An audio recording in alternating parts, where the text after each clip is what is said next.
નમસ્તે, કેમ છો? મારું નામ છે ભ્રાંતિ. આજે તમને હું એક સરસ વાર્તા વાંચી સંભળાવવાની છું. આજે એક મસ્ત પુસ્તક વાંચવાના છીએ જેનું નામ છે ગપ્પુ નાચી શકતી નથી. તમે પણ મારી સાથે પુસ્તકનું નામ બોલશો? ગપ્પુ નાચી શકતી નથી. બહુ જ સરસ બાળમિત્રો. આ પુસ્તકના લેખિકા છે મેનકા રામન.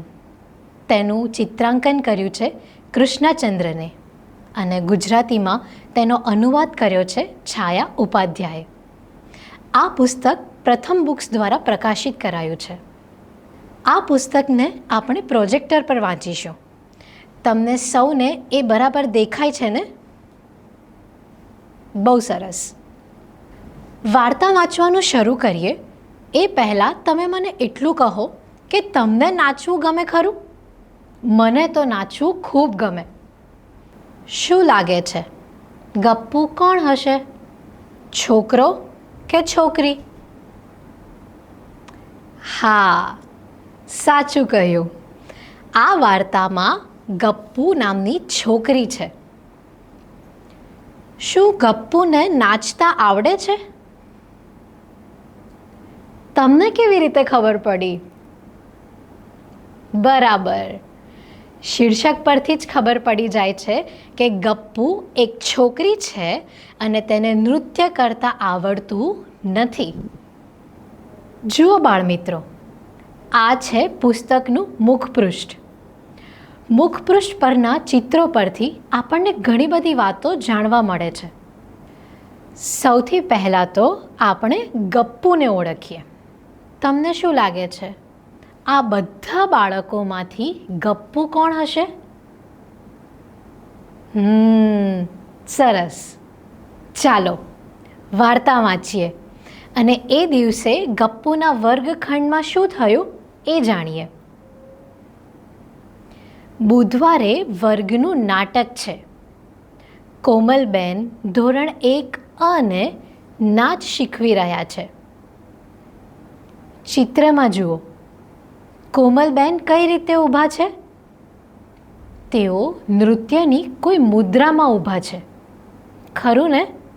અને જુઓ, વર્ગના બાળકો તેમને કેવી રીતે ધ્યાનથી જોઈ રહ્યા છે. અત્યારે તમે મને જુઓ છો તેમ જ. હવે પાનું ફેરવીએ. ધીમ થઈ તક, ઊંચો કરો તમારો ડાબો હાથ. આપણે સૌ પણ કોમલબેનની જેમ કરી શકીએ. ધ્યાનથી જુઓ અને તમારો ડાબો હાથ ઊંચો કરો. બીજા હાથને આ રીતે નીચે રાખો. બહુ સરસ બાળમિત્રો. પણ આ કરવાનું કેવી રીતે? મને પણ બરાબર નથી ફાવતું. અરે ઓ, ગપ્પુ જમણો હાથ ઊંચો કરે છે. ગપ્પુ નાચી નથી શકતી.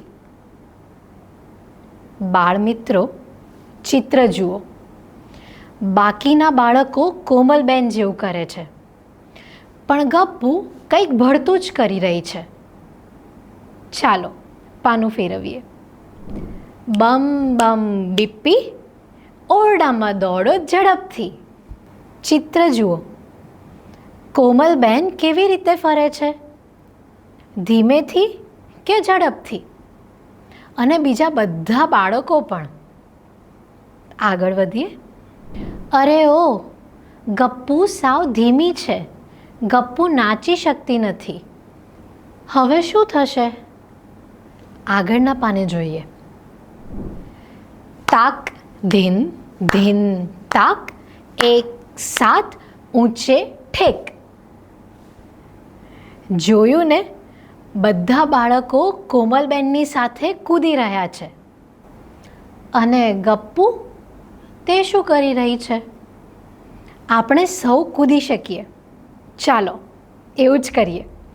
ઉપર નીચે, ઉપર નીચે. આ રીતે કરો બાળમિત્રો. મજા આવે છે ને? મારે તો કોમલબેનના વર્ગમાં જ રહેવું છે.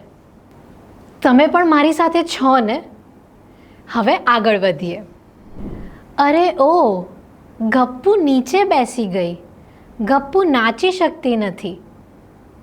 પાનું ફેરવીશું. ડૂબી ડૂબ ડીડલી ડિંડર, જમણો પગ કરો અંદર. ચિત્ર જુઓ બાળમિત્રો. કયો પગ અંદર કરીશું? કોમલબેન અને બધા બાળકો જમણો પગ અંદરની તરફ કરી રહ્યા છે. તમે પણ તમારો જમણો પગ અંદર મૂકો. તમે એક પગે કૂદી શકો? હું પ્રયત્ન કરી જોઉં. મને તો નથી ફાવતું. તમારાથી થયું? હવે આગળ જોઈએ. અરે ઓ, ગપ્પુ જમણો પગ બહાર મૂકે છે. ગપ્પુ નાચી શકતી નથી. બાળમિત્રો, ચિત્રમાં જુઓ. ગપ્પુ શું કરે છે? બીજા બધા શું કરે છે? ચાલો ગપ્પુની જેમ કરી જોઈએ. હવે ફેરવીશું પાનું. બધા હસે છે અને ઈશારા કરે છે જ્યારે ગપ્પુ ભૂલ કરે છે. ચિત્ર જુઓ બાળમિત્રો. ગપ્પુ કેવી દેખાય છે? ખુશ કે ઉદાસ?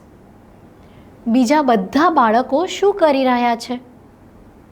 બિચારી ગપ્પુ, એને કેટલું ખરાબ લાગતું હશે, ખરું ને? તમને શું લાગે છે? કોમલબેન હવે શું કરશે? ગપ્પુને નૃત્યમાં રાખશે કે? આવો જોઈએ. પણ કોમલબેનને ખબર છે કે કરવું શું. તે છોકરાઓને કહે છે, કરો તેમ જેમ કરે ગપ્પુ. અરે વાહ! કોમલબેને તો જબરદસ્ત રસ્તો કાઢ્યો. તેમણે ગપ્પુને કાઢવાને બદલે શું કર્યું? શું લાગે છે? હવે ગપ્પુ ઉદાસ રહેશે? બીજા બાળકોને મજા આવશે?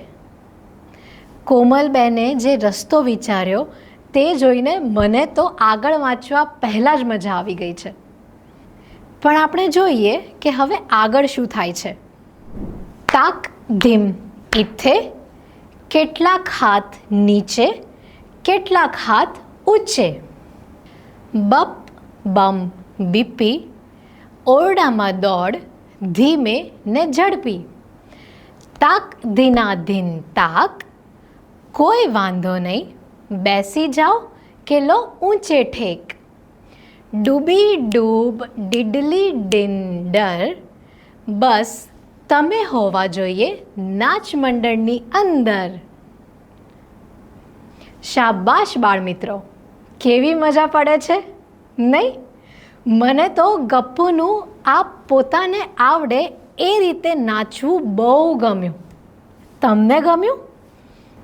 અને આ ચિત્ર પણ કેવું રંગીન છે, જુઓ ને, કેટલા બધા રંગ છે આમાં. વાહ, મજા પડી ગઈ. ચાલો હવે પાનું ફેરવીએ. પુસ્તકનું આ છેલ્લું પાનું છે. વાંચતા પહેલાં આ ચિત્ર જુઓ. હવે વાંચીએ. ગપ્પુ નાચી શકે છે અને તમે પણ. હવે ફરીથી ચિત્ર જુઓ. ગપ્પુને જુઓ. જુઓ બાળમિત્રો, તે કેવી દેખાય છે? એને કશાનો સંકોચ હોય એવું લાગે છે. તે શું કરી રહી છે? તે ખુશીથી ઝૂમે છે. તમે સૌ પણ ગપ્પુની જેમ કરી શકો છો ને? જુઓ જુઓ, એ કેવી રીતે ઘૂમે છે, કૂદે છે, નાચે છે. ગપ્પુની જેમ આપણે સૌ પણ નાચી શકીએ છીએ. તમને આ પુસ્તક ગમ્યું? હવે તમે જાતે આ વાર્તા વાંચવાનો પ્રયત્ન કરી જુઓ. હવે હું જઉં છું હો. વધુ એક નવી વાર્તા સાથે ફરીથી મળીશું. આવજો બાળમિત્રો.